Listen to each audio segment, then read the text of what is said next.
Hello. Good afternoon, guys. हामी चाहिँ अहिले मामा घरदेखि फर्किँदैछौँ अनि हाम्रो गाउँ चाहिँ उदयपुर हो। उदयपुर मानेभन्ज्याङ उदयपुर हो खुल्नाको। अनि अब हाम्रो घर चाहिँ सिरानटोलमा पर्छ भने हाम्रो मामाहरूको चाहिँ तल पुछारमा गैरीटोल भन्छ त्यही पर्छ। अनि हामी चाहिँ हिजो बेलुका 8 बजेतिर गएको थियौँ अनि अहिले चाहिँ हामी ठ्याक्कै अहिलेको टाइम चाहिँ 2:36 भएको छ। हामी चाहिँ अहिले उकालो फर्किँदैछौँ। हामीसँग चाहिँ टन्नै कतिजना हामी टोटल 9 जना छौँ। 9 जनामा चाहिँ हुनुहुन्छ हाम्रो दिदी यता हुनुहुन्छ भने यता हाम्रो ब्रदर हुनुहुन्छ। ब्रदरको चाहिँ एकदम घरबाट पाएको चाहिँ ल है मामा घरबाट पाएको।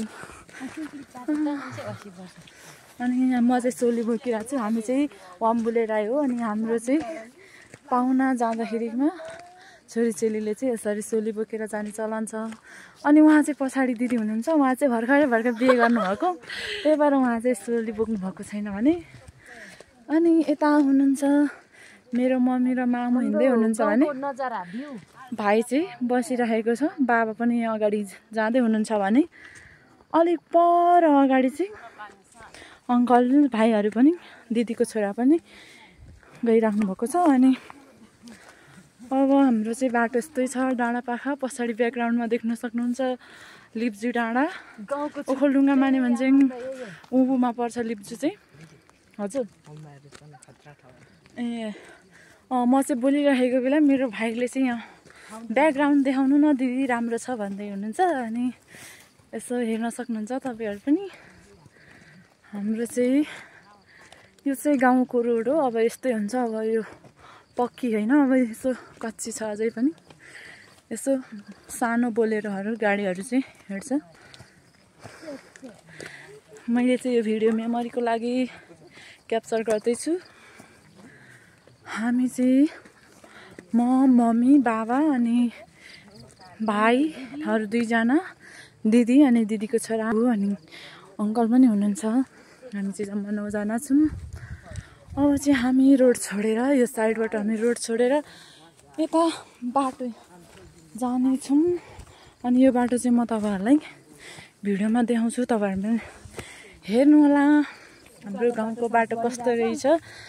अब यहाँ चाहिँ मुमफली देख्नुभयो। मुमफली भनेको चाहिँ बदाम हो। बदामको बोट चाहिँ कस्तो हुन्छ तपाईँहरूले नजिकबाट निहालेर हेर्न सक्नुहुन्छ। अहिले चाहिँ यो अलिकति अब सुकेको छैन यो बोट सुकिसकेपछि चाहिँ उ गर्नुपर्ने हुन्छ, खनेर हेर्नुपर्ने हुन्छ कति फल्यो भनेर। दिदीले परीक्षणको लागि फलेको छ कि छैन भनेर पनि निकालिसक्नु भएको छ। अब यो चाहिँ देखाउनु चाहिँ नहुने हो यस्तो। अब अरूको बारीको चोरेको अब त्यही पनि के गर्नु, चोरेको के पनि के भन्नु। अब यो चाहिँ खास गरी हाम्रै मामाहरूको बदाम बारी हो, मामफुली बारी हो दिदीले भन्नुभएको। अनि यहाँ चाहिँ मेरो क्युट छोरा हुनुहुन्छ। हेलो भनिदिनुहोस् न। हेलो हजुरको परिचय दिनुहोस् न। मेरो नाम तेजाङ राई। म बुढामौली गएको बुढामौली हो। बुढामौली होइन बाबु चाहिँ बुढामौली भनेर भन्दै हुनुहुन्थ्यो दिदीले। त्यसपछि उ लजाएर अगाडि बढिरहेको छ हाम्रो बाटो। अब म तपाईँहरूलाई देखाउँछु, हेर्नु होला। ल है गाइजहरू हेर्नु होला मेरो दिदी पनि। अनि हामी चाहिँ यो बाटो हुँदै आएको थियौँ। अनि यहाँबाट चाहिँ यसो आउँदै गर्दा मैले पहाडीको भुम्जू डाँडा भन्छ हाम्रो चाहिँ खोटाङ पर्छ, चेस्मिटार हो त्यो देखिने डाँडाहरू चाहिँ। अनि मैले चाहिँ त्यो भ्यूलाई पनि हजुरहरूलाई देखाउन चाहेँ। अनि हेर्न सक्नुहुन्छ।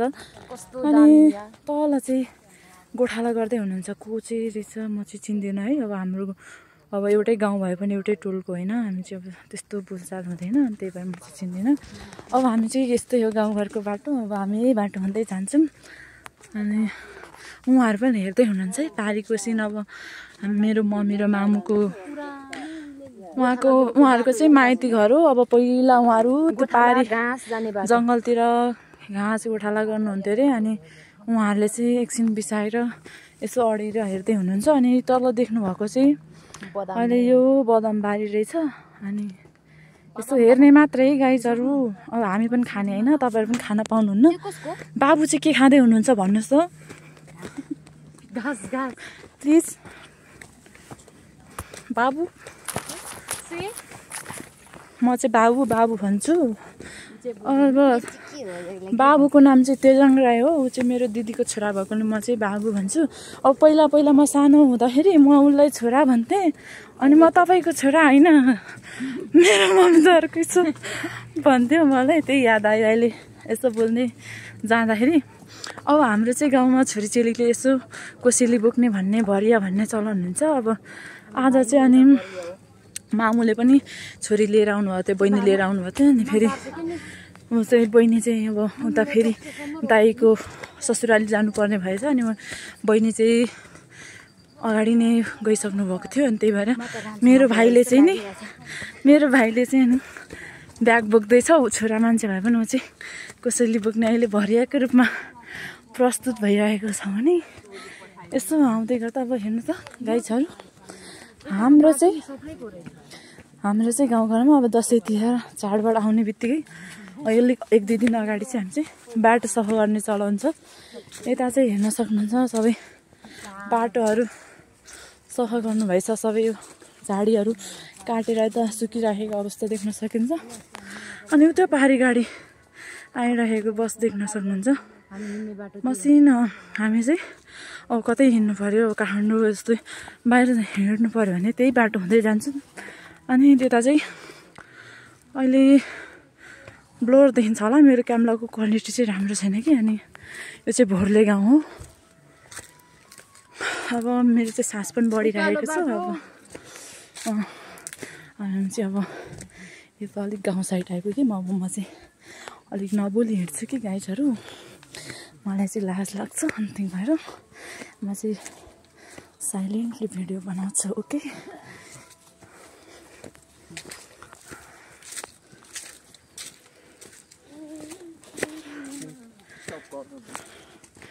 भाइले चाहिँ स्टप गर्नु भन्दैछ तर म गर्दैन है guys. To be continue, stay tune. मेरो मामु हो अगाडिको चाहिँ, पछाडिको मेरो मम्मी। अनि अलिक उकालो हिँड्ने बाटो पनि त्यही भएर अब बानी पनि हराएछ। अनि त्यही भएर हामी चाहिँ अलिकति सास प्रश्वास चाहिँ नर्मल छैन है, अलिक सिया भइरहेको अवस्था छ गाइजहरू। हाम्रो चाहिँ गाउँमा अम्ब पाक्छ। अम्ब हाम्रो नि घरमा यस्तै छ है गाई। यसै चाहिँ पहाड भेगमा पाइन्छ यसै अम्ब। मेरो भाइले फेरि के भन्दैछ, गाउँमा यसरी बाटोमा नि खुर्सानी ओ ल दिदीले खुर्सानी देखाउँदै हुनुहुन्थ्यो। अब देख्नुभयो कि भएन गाउँमा।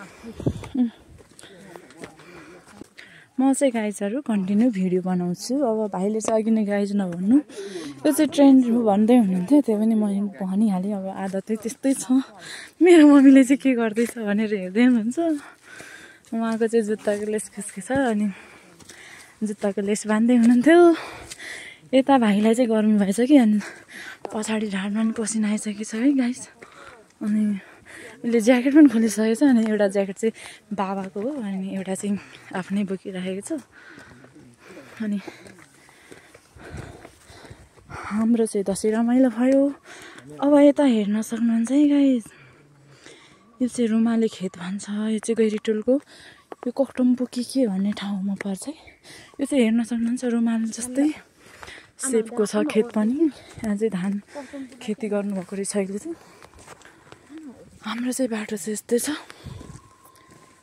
हामी चाहिँ यहाँ धारामा आइपुगेको छौँ। यहाँ चाहिँ पानी ट्याङ्की हो।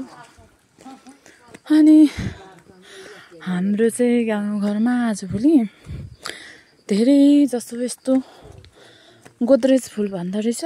यो चाहिँ मलाई नि राम्रो नाम चाहिँ थाहा भएन। यस्तो झार भन्दा नि यस्तो झाडी चाहिँ पाइन्छ हाम्रोतिर। अब पहिलाको जस्तो छैन नि त, गाउँघरमा मान्छेहरू पनि कमै खेती गर्ने, अनि त्यही भएर अब यस्तो बिरुवाहरू चाहिँ धेरै हुर्किरहेको अवस्था छ।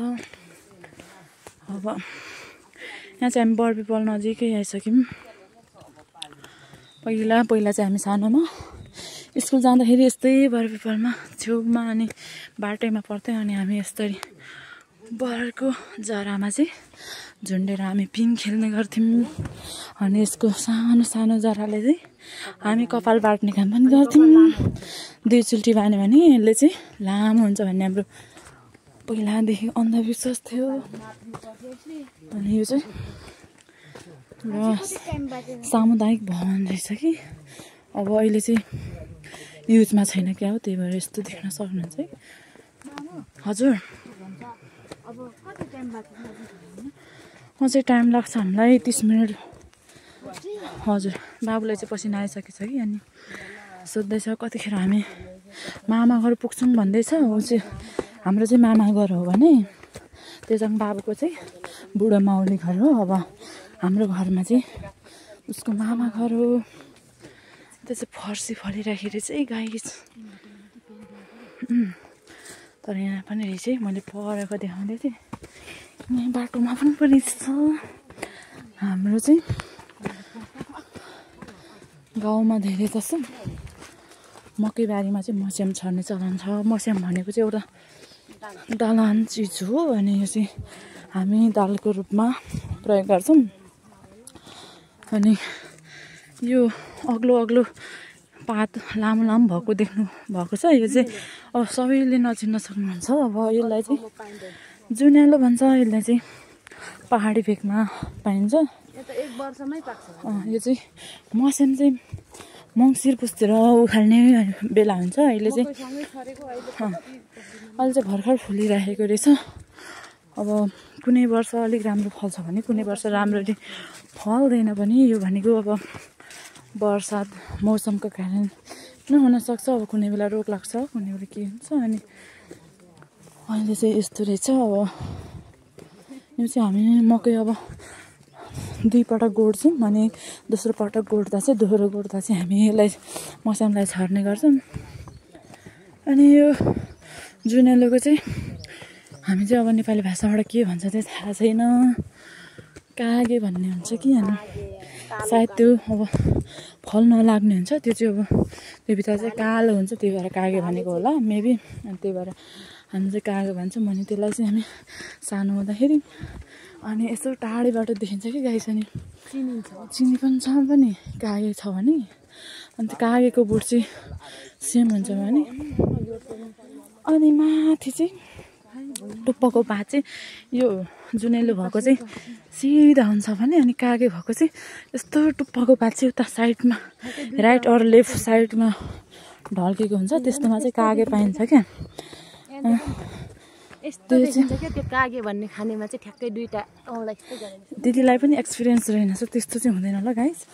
त्यो चाहिँ टुप्पोको पात चाहिँ यता साइड राइट अरू लेफ्ट साइडमा ढल्केको हुन्छ। अनि त्यो चाहिँ हामी खोजी खाँदैछौँ। यो चाहिँ मेरो फर्स्ट भ्लग हो गाइसहरू। अब मलाई चाहिँ त्यस्तो एक्सपिरियन्स पनि छैन, जस्ट मैले मेमोरीको लागि यो भिडियो क्याप्चर गरेको हो। अनि हामी चाहिँ अहिले आइपुगेको छौँ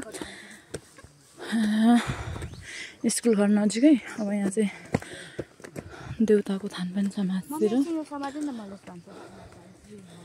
अनि यसो देख्न सक्नुहुन्छ। अब यहाँ नजिकै स्कुल रहेको छ। तपाईँहरूलाई स्कुल पनि देखाउँछु। अब अहिले चाहिँ गाउँघरमा मान्छे हुँदैन, यहाँ पनि खुर्सानी फलिरहेको रहेछ गाइस। हाम्रो चाहिँ बाटोमा खुर्सानी पाइन्छ। अब चाहिँ हामी मामुको घर चाहिँ तेर्सो जानुपर्छ, अनि हाम्रो चाहिँ ठाडो जानुपर्छ। अनि अब यहाँ बाटो पनि छ, अनि हामी चाहिँ यहाँदेखि छुट्टिन्छौँ। मामु र अङ्कल चाहिँ उता जानुहुन्छ भने हामी चाहिँ उकालो लाग्नेछौँ। अनि यहाँ बिसाइराख्नु भएको रहेछ, पर्खिराख्नु भएको रहेछ अङ्कलले चाहिँ। अब यहाँदेखि चाहिँ मामु र खुसी चाहिँ उता जानुहुन्छ, हामी चाहिँ उकालो जान्छौँ।